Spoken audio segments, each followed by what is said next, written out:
So good evening and welcome to November's Savvy series, all about staying relevant. It's our second to last Savvy series of the year. And when we started the Savvy series, we really wanted to understand and share with our members some solutions for increasing soft skills. And that's all around what the Savvy series is about, and the utmost need for improving our soft skills among the accounting and finance industries. So that's where we kind of got started with all of this, and recognizing that need, especially from our academic partners in several journals. There was much discussion around making sure current accounting and finance students understood what it meant to, say, empathize, or what emotional intelligence is, or how to be able to handle conflict, and so on and so forth. And so that's where we got all of this started with the Savvy series. But when it comes to staying relevant, we'll go through quite a few things tonight. And first and foremost, really, what is relevancy, what that means for your career, where you can focus on relevancy, those tips for staying relevant, setting relevancy goals, and also seeking support from your employer, or how you can come at it from a professional development sense when you are looking to stay relevant and still have quite a long tenure left in your career. So as we get started, just a couple reminders. Please feel free to ask questions at any time during the chat, or put those in the questions box. I'll also post 3 questions during the webinar, and those are to make sure that you're engaged and that we can measure that engagement to be able to offer you CPE and make sure that we meet that requirement, so that we are able to offer credit. So when we get those, please type your response into the questions box, and we'll be able to track attendance that way. And you will be receiving your CPE certificate within 2 weeks of our session tonight. So again, please feel free to ask questions as we go along, as you have them come to mind, because I think it's important that we not have to backtrack on some thoughts and things like that. So what is relevancy, and why should you concentrate on it? So before we can fully understand the importance of relevancy, we have to understand exactly what that means. I don't think it's a very concrete concept or term. And so that's kind of what we are going to go through first. And so when it comes to relevancy and what it is and why it's important, I'll start with one of my favorite quotes. And you have to be constantly reinventing yourself and investing in the future. And that's from Reid Hoffman. And there are 2 key things in that quote that I like to highlight. One being reinventing yourself. Now, I'm not saying you have to kind of rebrand and change careers or change jobs or anything. But what I take that as meaning in terms of reinventing yourself is, again, staying relevant, not just current. And I'll tell you a little bit about the difference between those two, and that they're not the same thing. But making sure that your image is fresh, that's part of it. Reinventing yourself in terms of where you're considered to be a thought leader, who considers you to be the go-to person for a particular topic, things like that. So being cognizant of how you can constantly be improving yourself. And part of that is investing in your future. And that's been part of AFWA's kind of mantra, if you will, for the past year and a half, maybe, in terms of investing in your potential. And it's one of those things, at least in our industry, a lot of our employers are very willing to pay for those hard skills, or at least supporting hard skill development, whereas you having to make a separate investment in something that may not be technical, if you will. And so that's where we've at least tried to support members in investing in themselves, because you can't just rely on an employer anymore to support your growth and your potential for what the future holds in your career. So I like to highlight those 2 things, reinventing and investing, because whether it's time, it's money, it's both, brain power, all of those things go into investing because it's something that has value, right? Time is money. The time that you take away from, say, family dinners or something like that to be able to attend a class or work on a degree or participate in a networking event, all of those things are investing in yourself. And that all goes towards relevancy.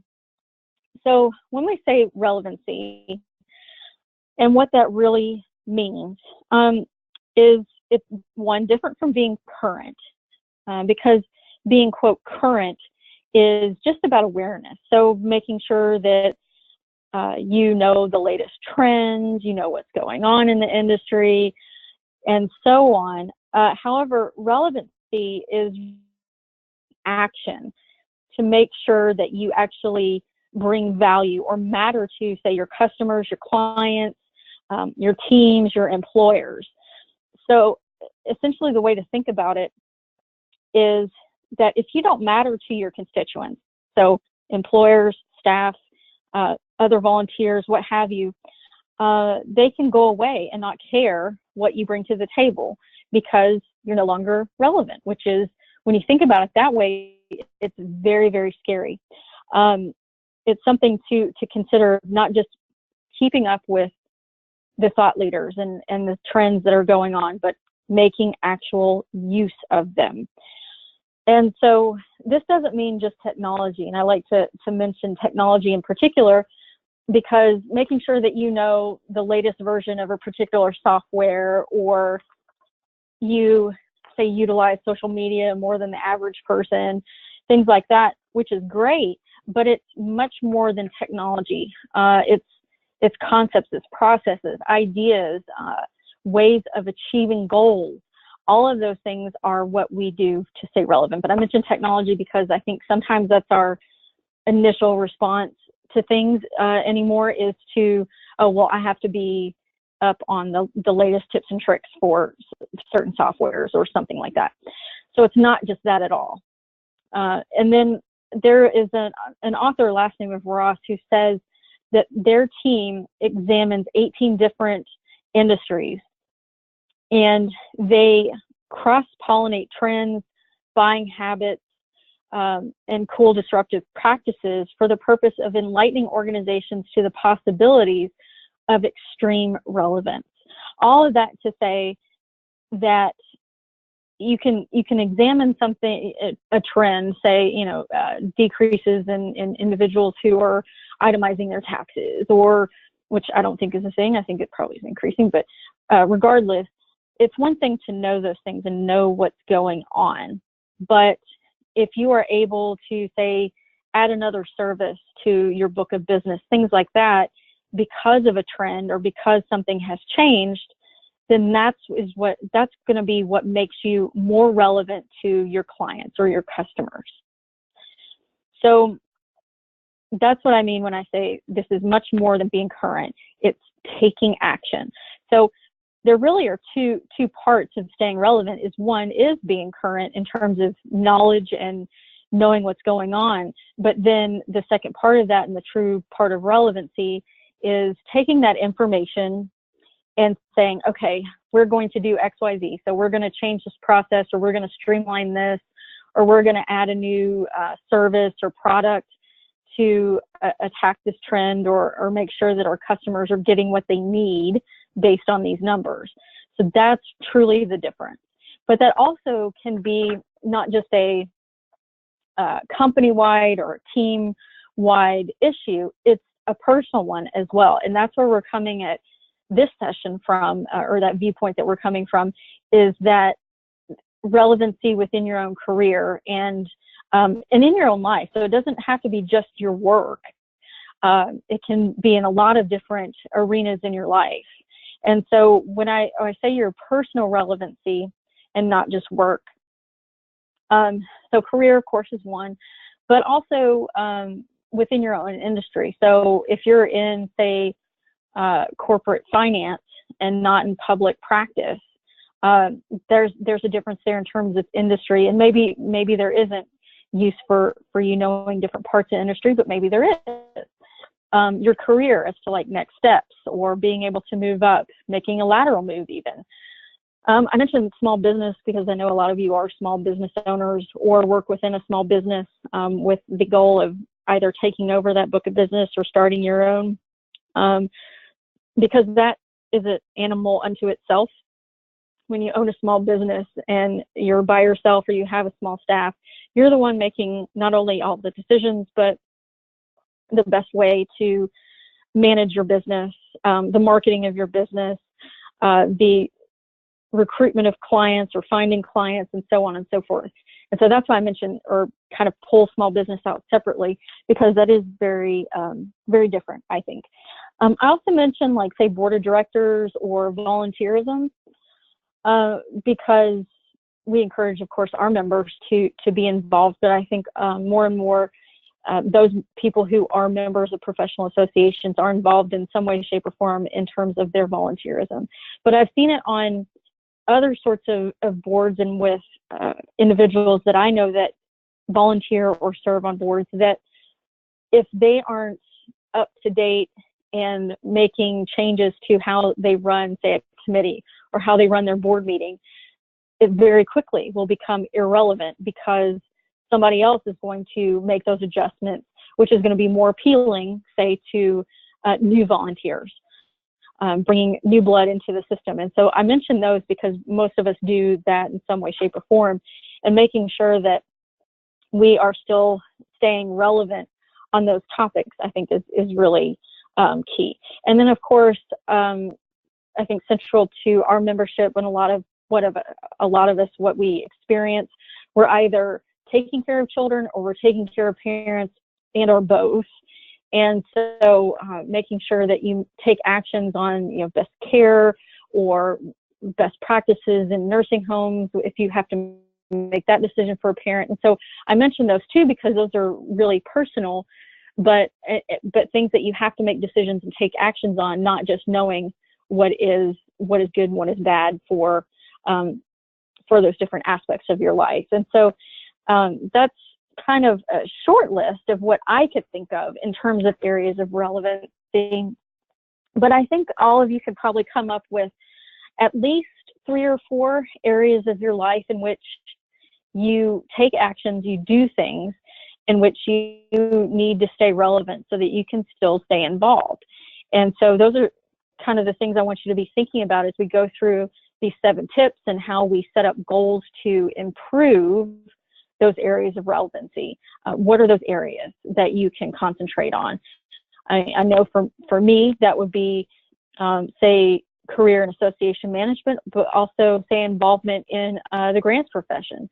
And so there are really 2 different parts in there that are related to my career, but one is industry. One is more career focused just because of what I'm doing now. So just to kind of give you a personal example. So think about those and the areas of your life in which you can look at relevancy.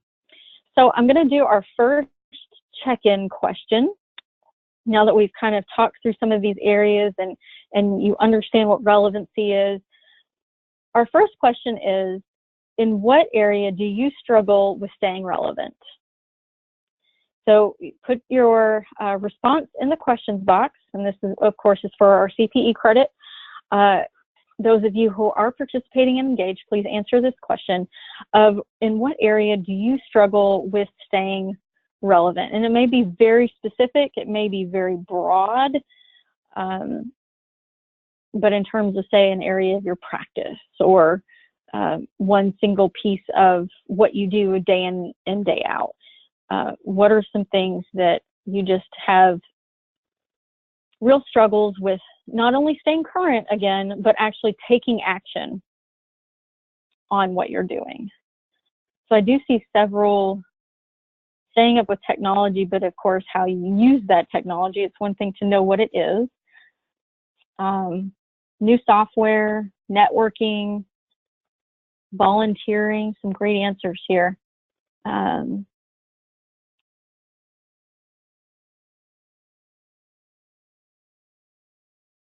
I'll give you a couple more seconds.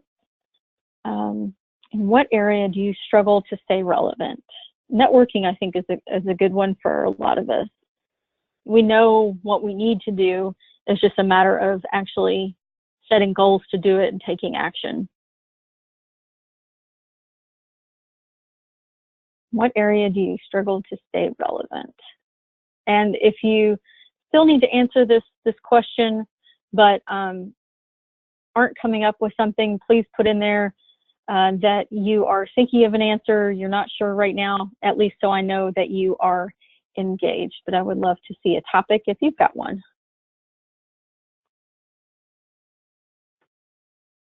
Current events and how they impact your business, I think is certainly a big one. All right. So what we will go into next. So in your handouts, you will see that I was going to do setting relevancy goals first. Well, you kind of can't understand how to do those goals until you get some tips on relevancy. So I switched them. So you need to skip ahead a little bit to slide 13 on the tips for staying relevant. And I have 7 of them for us to go through. And so think about as we go through these, so that when we come to the end in terms of the setting goals for improving things. So I really want to make sure that you come out of tonight with some ideas of at least of what you can take action on. So those areas of relevancy. So there's a lot that you all have named here: networking, technology, keeping up to date on new KPI measurements. I like that one. What are those things, those areas within your career, within your personal life, and so on, industry, that you need to work on, so that when we go through these tips and we get to the goals, you kind of have some things that you can work on. So in terms of the tips, which the things that before I get to the tips, actually, I do want to focus a little bit more on the career specific kind of relevancy. And this kind of goes to, I think, everybody. And so I mention these because outside of the 7 tips that I've got, I think these will be helpful for everybody regardless. So the thing about relevancy that we start to question, unfortunately, sometimes finds its way into discussion about, say, age or tenure. And so it's not a matter of how old or how young you are. Everyone has to be consistently staying abreast of what's going on and being relevant.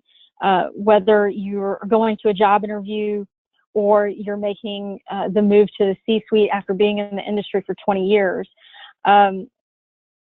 it's what you need to stay relevant with in terms of understanding how you make those moves and interact with others within your field. And so whenever we look at, say, our incoming professionals, our emerging professionals, if you will, really those folks you may see shooting themselves in the foot by not asking questions that indicate, say, interest in the company, because they haven't done that research, again, going to that action. Whereas some of our more mature workers, their biggest flaw is they're not able to sell themselves in terms of talking about their achievements, things that they bring to the table. So those are kind of 2 different ends of the age spectrum.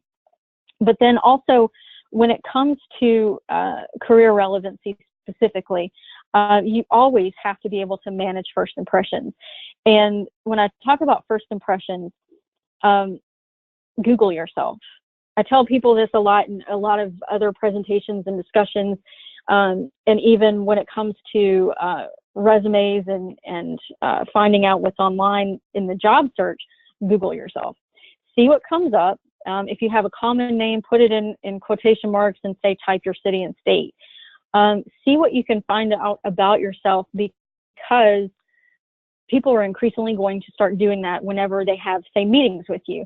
If you work within Microsoft Outlook and some other Microsoft programs, of course, they took, I guess, or are integrated with LinkedIn. And so you'll get messages from LinkedIn based on your meeting meeting request in your calendar to say, hey, you have a meeting with Susie Joe in an hour. Learn more about what she does and who she is or her career. Now, this may be somebody in your own company, but just the fact that you can look and understand a little bit more about that person, even within 5 minutes, that's, again, all about first impressions. So making sure that while technology isn't always the number one thing in terms of relevancy that keeps you relevant, it is certainly one thing to make sure that you are current in terms of the information that is out there about you that you can control.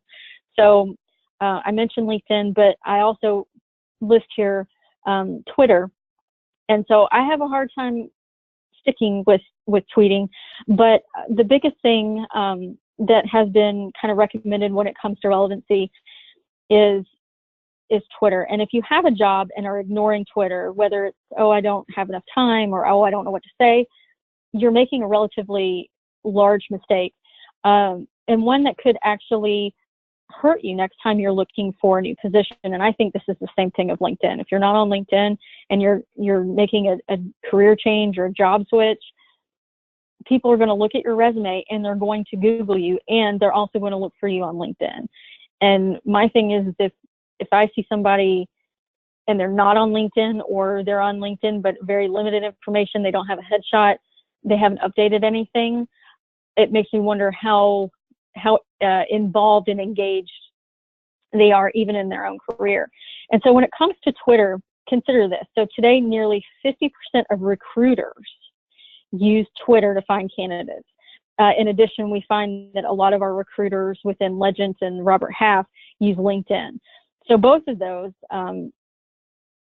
you should use to build somewhat of a strong presence on the site now, not when you're looking to make a move, but putting yourself out there in some way, shape, or form, and at least keep up with it a little. So, and that's what I like about LinkedIn, is when you do a post or you share an article, something like that, you can link it to your Twitter, and it will post what you have posted on LinkedIn automatically to Twitter. So that makes it nice. But even if you focus on the basics, so following people, comment or converse, retweet, specific hashtags. I'm not saying go hashtag crazy, but even if you start with just AFWA as a hashtag, staying involved in a little bit of the conversation. If you have no use in Twitter or even LinkedIn at this point, maybe contribute once a week, get you started. But it's all about building that presence that all goes back to your career relevancy, again, because you're taking action to make sure that what's out there makes a good impression. So that all being said, when it comes to specifically being in career relevancy, I have those 7 tips for staying relevant, and these are all regardless of the area of relevancy. So whether it's your career, it is, say, being an industry thought leader, it's in your personal life, so on and so forth, all of these can be used in different areas. So first and foremost, it has to be a priority. It has to be something that you are thinking about on a consistent basis and working into, say, your weekly to-do list of what you're going to do action-wise for staying relevant. So whether that's you're taking a 6-week course, you are reading a book, you are participating in a mentoring relationship, whatever that is, it has to be priority. So something to think about, of course, as we head into a new year, and we got 1 month to go until it's 2018, and you're coming up with goals. I resist the word resolutions. When you're coming up with goals for your year coming up, think about the areas in which you need to focus on staying relevant and what you're going to do to stay relevant, and work those into your goals. And then, of course, working it into your monthly, weekly, and daily work. Also, in terms of staying relevant, always be learning, because everything changes. So there's never a time where we have all of the definitive information about one topic to which we no longer need to be engrossed in what is going on.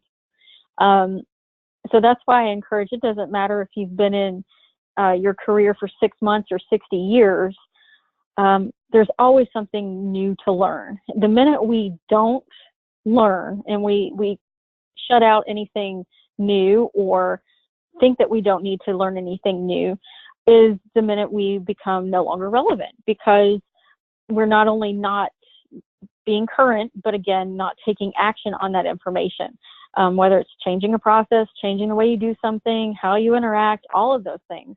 So learning is a big, huge piece of that. There's also being flexible. So, which I think in our industry is not always the easiest, but being flexible is really going to be key, regardless of how long you've been in your current career. So your years of experience are truly an asset. Don't let them be a weight or an anchor when new strategies and new procedures arise. When something new comes along, i.e. when you've learned something new, don't let your experience get in the way of trying something new. When you've been around a while, your coworkers may expect you to resist new things, and to advocate for the way it's always been done. And I think a lot of different areas of our life, whether it's in the industry or just in general anymore, we see more of it now where the way things have always been done are not working. Now, in some ways they are, but in a lot of ways they're not. And so this goes straight to our daily work. And so, surprise the people you work with or your group or your team by pointing out some advantages in a new idea rather than taking the opposing side. Let somebody else do that. The company is not going to rise or fall because of a couple of water cooler conferences. So, stay optimistic, be accepting of new ideas, and even if you are, say, the newbie on your team, don't be afraid to counter, someone who may say, hey, this is the way we've always been done. Be inquisitive and ask, okay, if that's the way we've always been doing it, is it effective? Are we getting what we're looking for? Or are we still doing, our inventory the same way because that's just the way it is and that's what we have in our procedures manual? Is that really effective? So there are a lot of different ways to come across this being flexible. And then, of course, we also have to stay connected or stay in touch.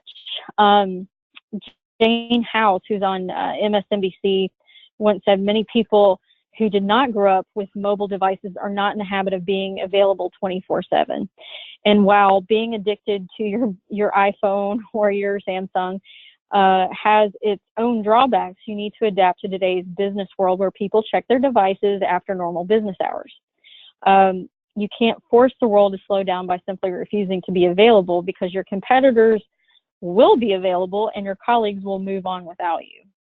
So I'm not saying that you need to sleep with your cell phone and answer email at 3 a.m, but I think a lot of us have gotten into the habit of, okay, we still go home at 5 o'clock, 5:30, 4:30, and dishes are done, kids are in bed, everything's kind of calmed down, you've watched your primetime shows, you jump on for 20 minutes to delete any junk mail and answer anything quick that you can, anything that you might be able to easily keep up with. And I'm getting a message, I apologize, that we have lost some sound. Please raise your hand if you can hear me. Just want to make sure. Okay, great. So again, that doesn't have to be both, that doesn't have to be the extreme of you answering email at all hours of the evening and in early morning, but at least checking in every once in a while is a little bit of a compromise rather than saying you're not going to do it at all, because we do live in that 24/7 world. So there's balance there that has to be found. But again, it is going to be something that if you aren't responsive within 24 hours, you can miss an opportunity. you can miss out on a new client. You can, any of those things, any of those consequences. And I think connected not only means staying connected to the current work and making sure that you're available. I also think it means networking, period, first and foremost. So not only connecting with people on LinkedIn, but using those connections for benefit for both you and the other person. So asking, once a year of all of your contacts, hey, if there's anything I can help you with, if you're looking for a job transition and you know that I'm connected with a company or another person, please reach out to me. Even just putting it out there. Make sure that you are relevant still to other people and what their needs are, but it keeps you networked, it keeps you front of mind with other people. So staying connected can mean a lot of different things, and I really think it's much more than accessing email at all hours of the night. I really think it means much more than that. And also the face-to-face networking opportunities, not just the online ones, especially in those in-person ones. If you're able to do, 1 or 2 lunches a month, when you think about it, that's not a lot of time. But taking the time to get to know people within your group, if you're a member of AFWA and you go to a chapter lunch or dinner, if you're a member of NAWBO and go to a monthly event, that keeps you connected and, again, front of mind and relevant to the people that are in that group. So you're going to have to start being a little bit choosy because we know we do not have infinite amount of time. We don't want to be spread too thin. So when we think about the goals that we want to take on for staying relevant, you have to also think about how much time you have to devote this because staying connected is one of those most, I think, time intense when you're doing in-person things that you can possibly do.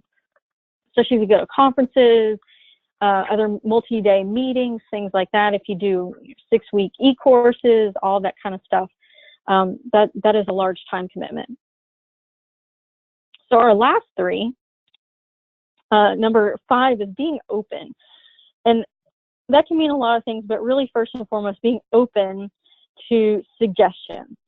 So there is a woman with the style movement in California. Her name's Terry Geo. She is a over 50 executive who surrounds herself with, quote, what she says, bright young people.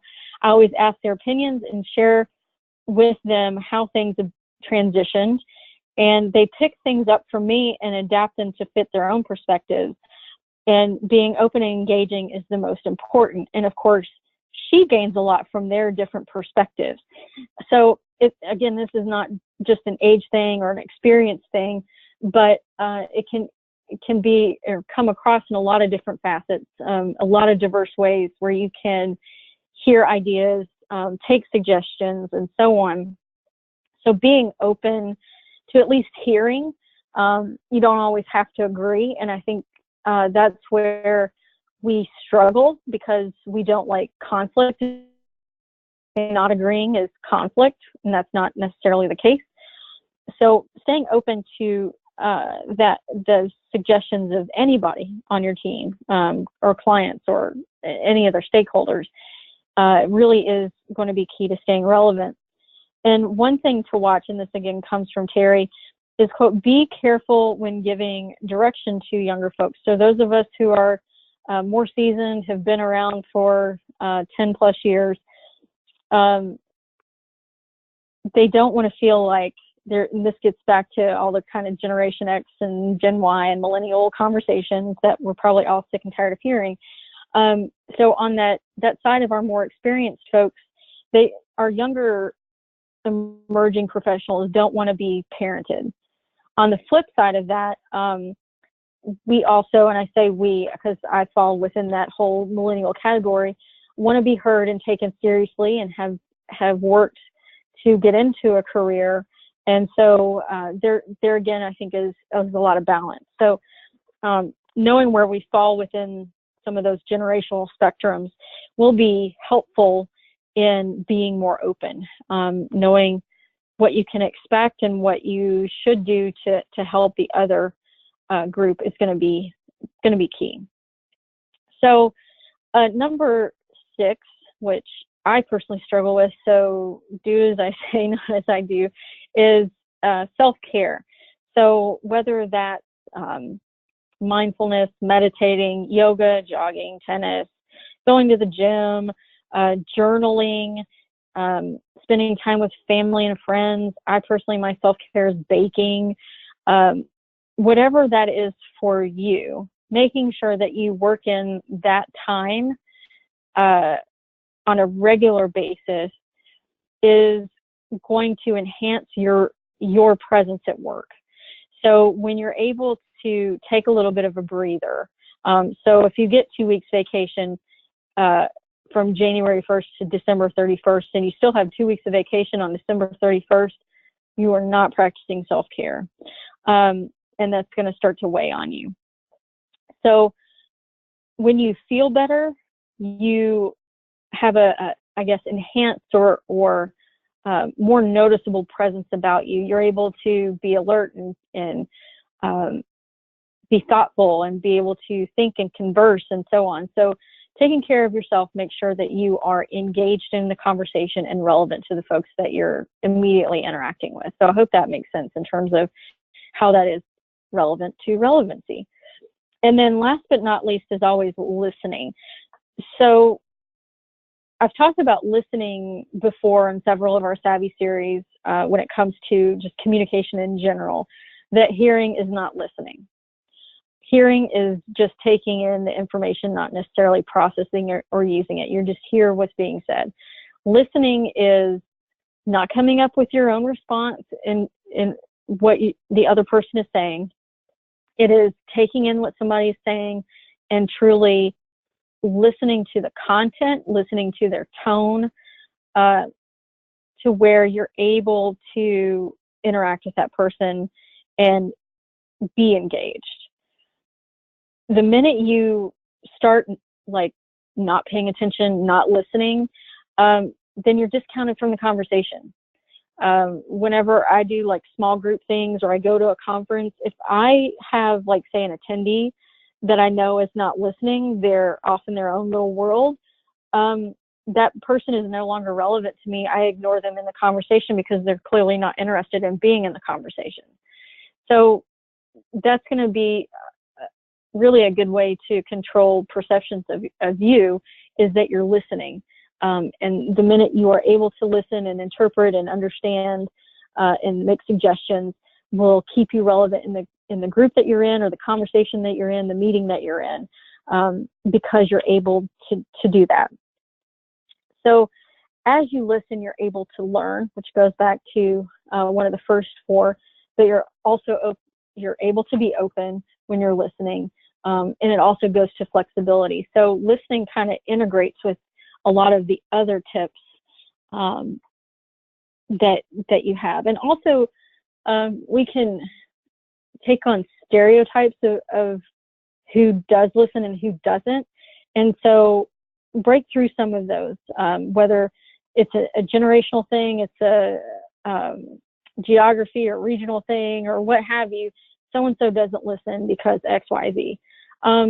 Don't be part of that stereotype. Break out from what people expect of the group that they have pigeonholed you, unfortunately, in. So listening, I think, has a big impact in all aspects of not just relevancy, but business and conversations and everything to make us successful, period.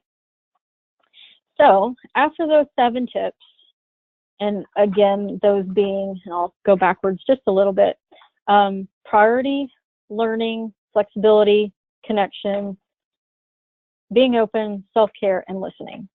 So pretty quick list, pretty easy list to remember. When we think about how we want to stay relevant, I have our next check-in CPE question. And this is specific to kind of the next section of setting those career goals for 2018. Even if you haven't written it down, have you set a career goal for this upcoming year? Is it something that you just thought about, or you're getting ready to commit to the paper? If you haven't thought about it, maybe this is the first time. give a few moments to think about what would be a career goal of yours in 2018. So a lot of passing the CPA exam, fantastic. Some training, some education, certified in Excel, specific industry knowledge.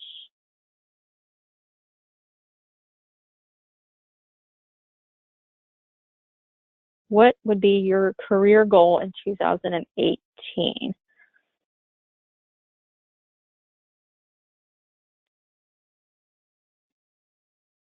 I'll tell you, at least mine is to finish that darn dissertation. So if you are on the tail end of finishing anything up, I hear you. And again, if nothing is coming to mind, if this is something that you haven't had a chance to think about, then please put in the questions box, thinking of a career goal, even if it's around one of the kind of generic areas of our 7 areas of relevancy, what might that be?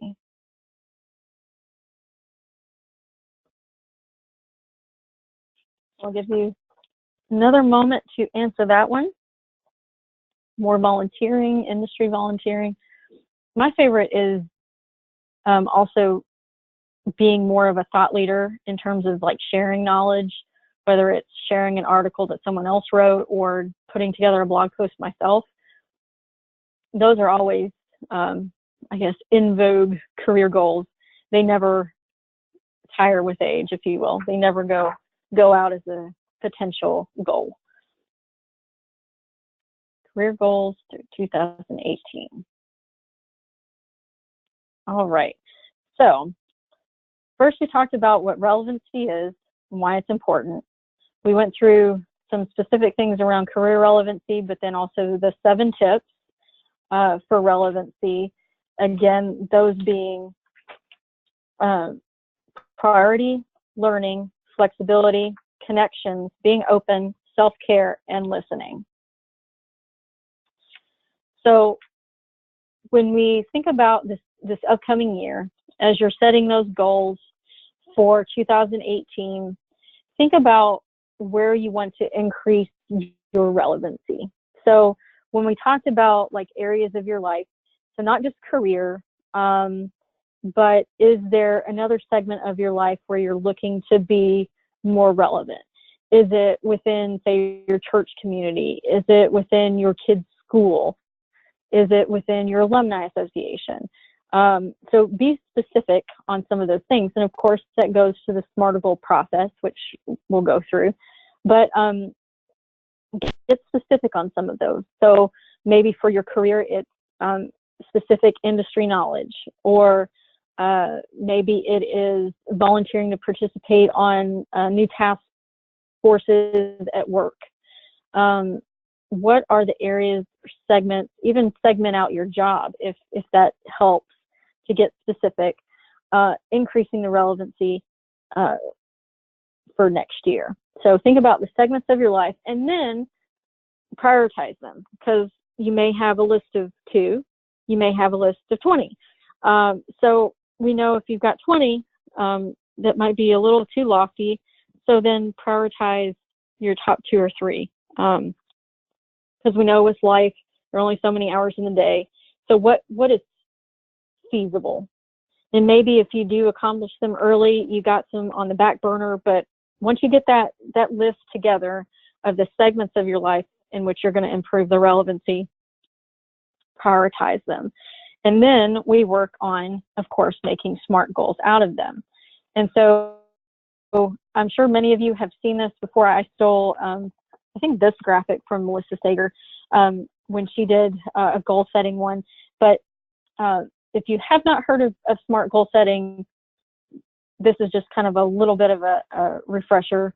And for those who haven't, it gives you just a quick kind of few checklists. So I say specific, so defining it as specifically as possible, making sure that nothing is unclear, how it's going to be measured, is it attainable? So again, going back to the prioritizing, if you've got several, pick your top 2. And speaking of relevancy, making sure that it is, quote, relevant. So is it, when you look at those priorities, is it the most worthwhile for your needs? And then, of course, timely. Is it dependent upon, say, industry trends or something like that? There's also another way to kind of look at SMART goals that I like this kind of way, which adds to more, which makes smarter. So something not always is going to be achieved in what you have initially set out, which can be a good thing as well. So not only having something that's specific, measurable, attainable, and relevant, and time specific or time bound, also putting in how you're going to evaluate that success. So are you going to be able to evaluate it qualitatively, quantitatively? Think about, is it going to depend on a number of new clients? Is it going to depend on, say, a salary increase? Is it going to depend on maintaining a credential, something like that? So that at least can be helpful in the evaluating how you achieved it, and then going back and reevaluating the whole goal is what that reevaluate is. Did you, maybe when you were first going through this, were you not specific enough? If you are reevaluating it, was the time constraint that you put on it not enough, or was it too long? Maybe the relevancy of something changes because of industry, because of politics, because of the environment, whatever. So this gives you a chance. So this tacks on to the SMART goal process to make smarter goals, to reevaluate, evaluate and reevaluate. So evaluate progress and then reevaluate the whole setup to see, not necessarily do you have to start over, but is there a way to kind of reset the goal in that reevaluation, reset it for, say, another 4 weeks or another 4 months, whatever that might be, to make sure that you achieve what you are looking to achieve. So just a few, say, relevancy goal questions. These are just examples. If I want to make my work more data-driven, what would be a smarter goal? So if you're looking at, so more data-driven, being specific, okay, data-driven about what? Is that sales? Is that number of clients? Is that number of calls? Is that number of meetings? What does that look like in terms of being more, quote, data-driven? Measurable, then, of course, if you're looking at, say, number of clients and amount of income or revenue, you can look at, say, if you're looking at revenue specific kind of measurable pieces, it's in your finances. If you're looking at the number of clients, it's pretty easy to count, but again, number of clients. Then also attainable, are we able to, if we're adding, say, 5 new clients, looking back at what our past progress has been, we look at, say, more data-driven, are we able to recruit new clients from new resources? So, say, social media or through networking through the chamber or what have you. What data pieces can help with that relevancy or that attainable part and help you making decisions, at least to see, is that relevant for what we're trying to accomplish? And when you're putting a timeline to it, is it something, when you think about data-driven strategies, how long is it going to take to get the data that you need? Something to think about when you're setting the time-bound part of the SMART goal. Say another one, if I wanted to increase my social media usage, what would be a smarter goal? So being specific, okay, not just saying social media usage, being specific in terms of saying, I want to increase my presence on LinkedIn. So being specific about that in terms of being a thought leader on nonprofit accounting. So that gets you something that's very specific. Measurable, well, LinkedIn has several different tools where it shows you, how many times your profile has been viewed, what searches you come up with. And of course, some of this is in the premium stuff, but there are some data pieces within LinkedIn for you to be able to track that. Is it attainable? So if you're putting out something once a week right now, and you want to be considered more of a thought leader on LinkedIn in terms of nonprofit accounting, do you need to post twice a week then? So thinking of in terms of attainable, how can you schedule that out? And then, of course, is it relevant? So if you're looking at, being a thought leader in nonprofit accounting, are the people that you're trying to reach on LinkedIn, or are they, say, on Facebook, or are they on Twitter? So making sure that, this is a topic that's being discussed, and are you going to hit your target audience in the social media place that you've chosen? So I was specific with LinkedIn.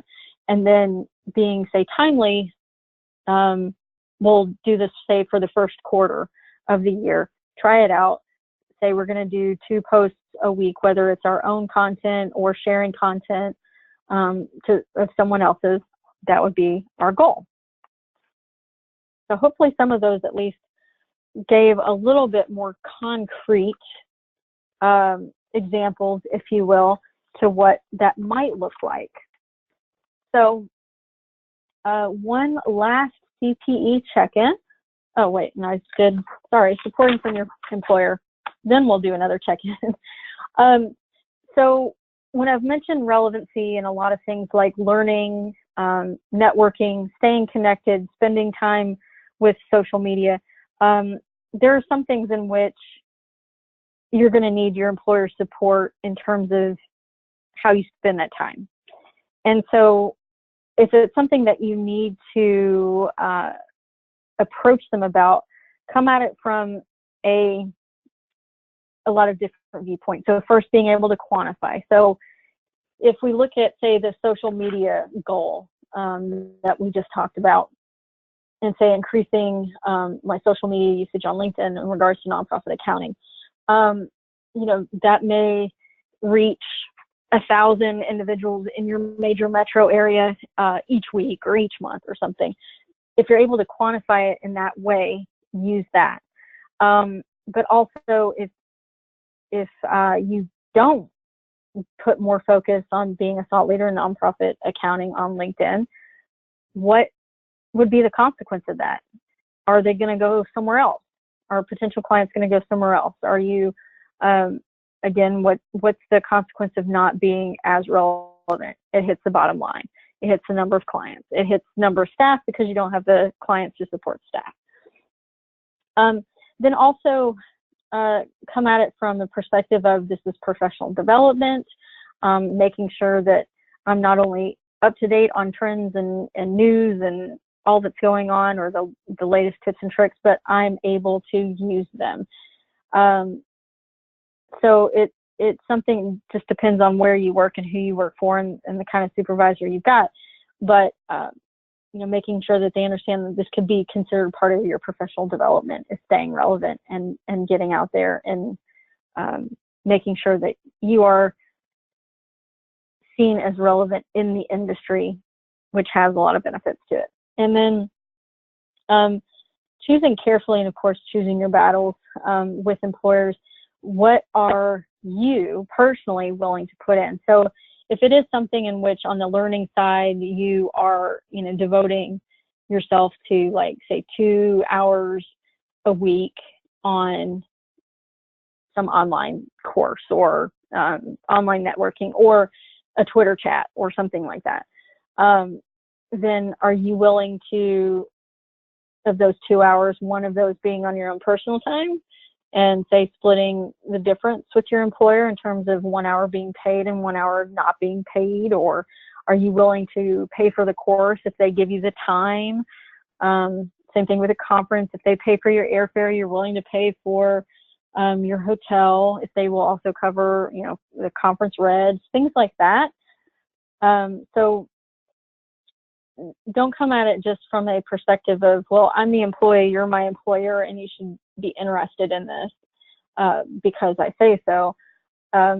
Let them know that you're willing to put a little skin in the game as well.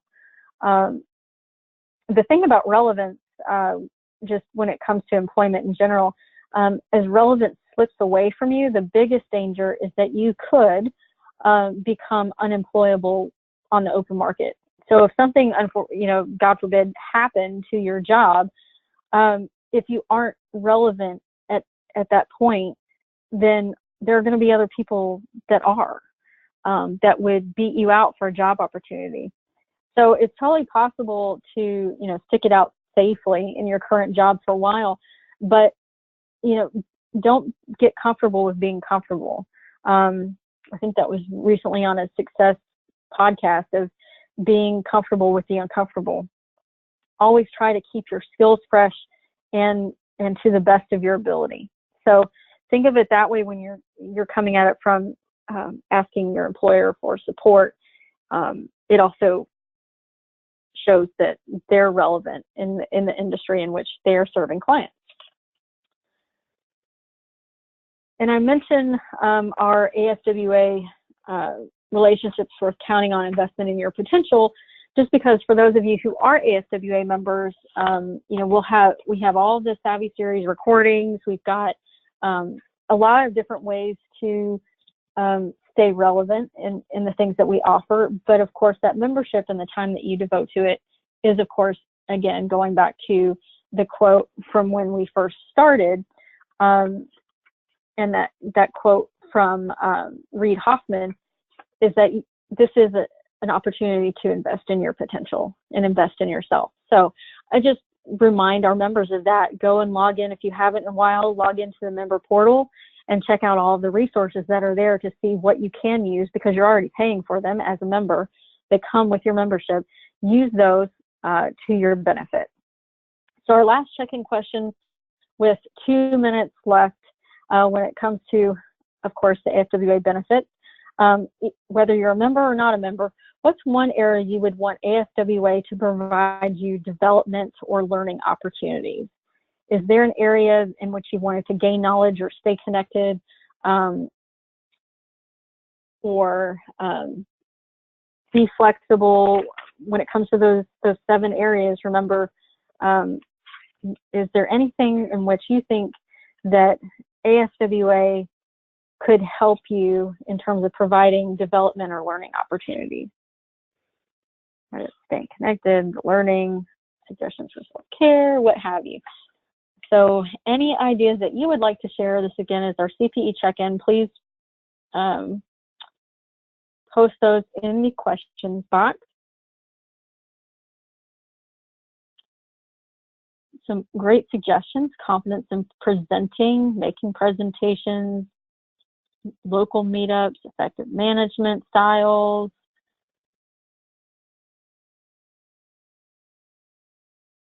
What is something that we can help you with at ASWA for your development? Please put that in the questions box. And again, if there's nothing coming to mind, put in there that you're thinking about it, but nothing's come to you.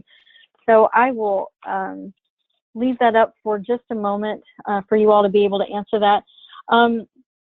One thing I will at least leave a little bit of a few moments for as we wrap up. What are any questions that you do have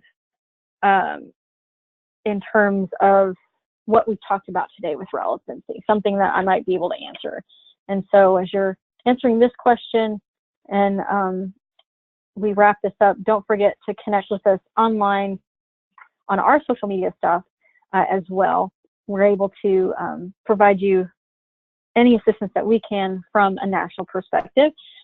So please put in any questions. I'll hang around for a few moments to answer any questions that you all have. But in terms of our content, that's what we've got for the evening. Thank you for sticking around tonight and attending. Next month in December, our last Savvy series of the year and my last Savvy series as your executive director is on goal setting for 2018. So some of this will kind of spill over to next month. So please check out next month, register for it. That's all through the member portal. But again, if you got to log off, we've hit our hour. Thanks for attending. And I will stick around to answer any questions that you may have. So thanks for attending. I appreciate it. Hope you all had a great Thanksgiving and hope you all have a great weekend.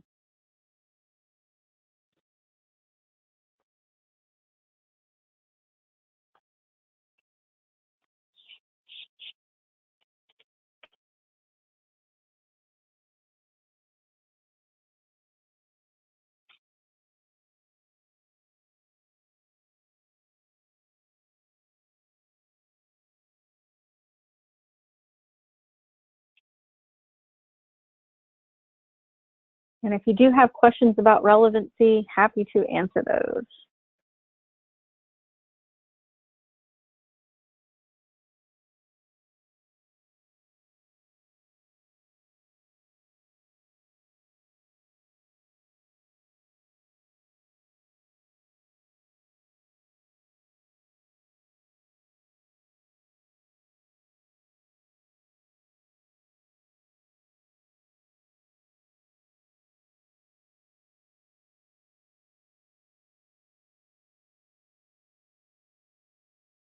All right, seeing as we currently don't have any questions, my email address is here. Please feel free to reach out if you do have any follow-up questions. And I will end us for the evening and hope you all have a great weekend. Thanks again for joining.